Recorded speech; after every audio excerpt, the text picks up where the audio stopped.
11 and 12. Verse 11 opens up, "Beloved, I beg you." I beg you. Peter stresses the importance of the exhortation that he is about to give us by saying, I'm begging you. I'm pleading with you. Other translations, as I've already said, one reads, that is the Old King James, and I believe a few others read, I beseech you. We can find it as I warn you or I urge you. But the point is all the same. This is really, really important. Please listen, but don't just listen. Please hear me, but don't just hear me. Please take action with what I'm saying to you. This is really important. You need to hear me. You need to hear this very clearly. This word, translated beg you or beseech, it represents the picture of one who comes up really close. Like, you know how when you have something really important to say to somebody, you usually don't tell them across the room. Hey, I have something really important to tell you. No, stay over there. But you usually come right up to that person, especially when it's really important, you know? And the picture here is this person coming really close to someone, right? And as they get close, they begin to plead. Plead with that person. You know, this is really, really important. No, what I'm saying, listen, stop being distracted. Stop looking around. Put that down. Put your phone down. Listen, I'm going to tell you something really, really important. But it also has another meaning. And I believe the original, well, not another meaning, but another application. Same meaning. And I believe the original readers would have understood this. The second, or the other application, is military. You see, because when generals were calling the troops together to lead them out into battle, they would beseech them. They would beseech the troops. And the idea was this. This is really important, guys. And they would tell them this. You need to get determined. The enemy is strong, but we're going to be stronger.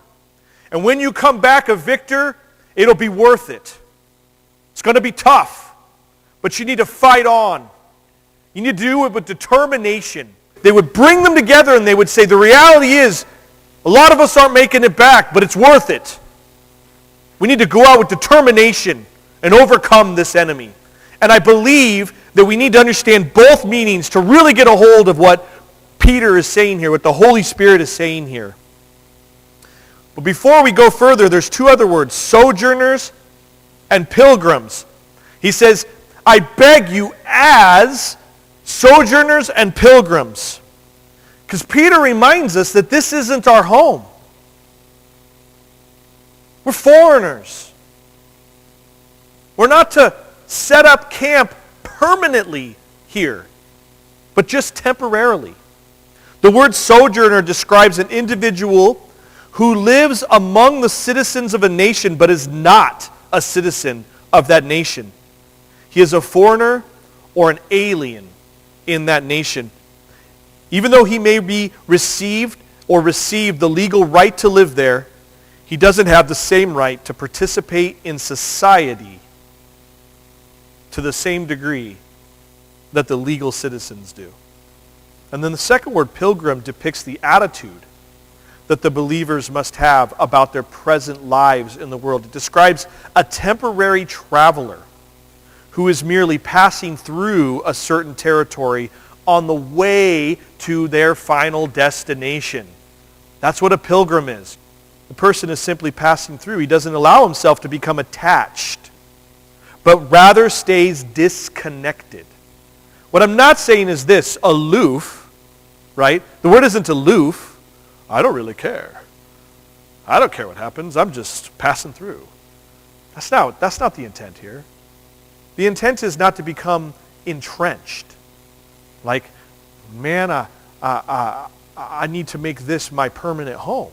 Start holding on to stuff, holding on to jobs, holding on to things and ideas that the world has that aren't necessarily scriptural, right? That the point is detachment from those things. This is not our home. This is not our final destination. You have to get detached and wholly hold on to Christ. We have to have an eternal perspective. Taking this all together, I'm reminded of Paul's admonition to Timothy when he said, "No one engaged in warfare entangles himself with the affairs of this life, that he may please him who enlisted him as a soldier." So Peter says, "Beloved, I beg you as sojourners and pilgrims, abstain from fleshly lusts, which war against the soul." And like Paul's admonition to Timothy, Peter exhorts us in the same. No one entangles themselves in the affairs of this life. Seriously, though, we're not supposed to blend in. We're not supposed to just look like the world. We are supposed to look different. We are supposed to be different. We're supposed to reflect the one who's called us. We're supposed to proclaim his praises and reflect the marvelous light that he has called us into. And yeah, that's going to offend and upset and cause discomfort for people. Good. Good. You know, no one ever died from awkwardness. I put myself in all kinds of awkward situations with unbelievers. I say things to people all the time that the room gets real strange. And it only gets strange because they're like, what? I've said this before, if you were ever to explain your worldview as a Christian to a completely secular psychologist, they'd probably want to put you on some kind of medication.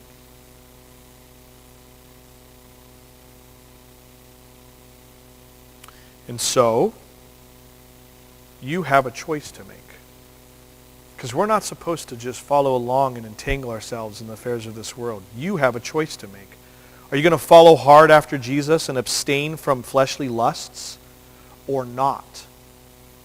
You have a choice to make. The calling is clear. God's will is clear. But you have a choice to make. And this is the call for every disciple. This is the call for every Christian, for I firmly believe that within every true believer is the making of a disciple. And everything needed to become a disciple is given to you the moment you believe. But you still have a choice, and you need to make that choice to serve Christ or not. I urge you today, serve Jesus. Follow Christ. And follow him alone.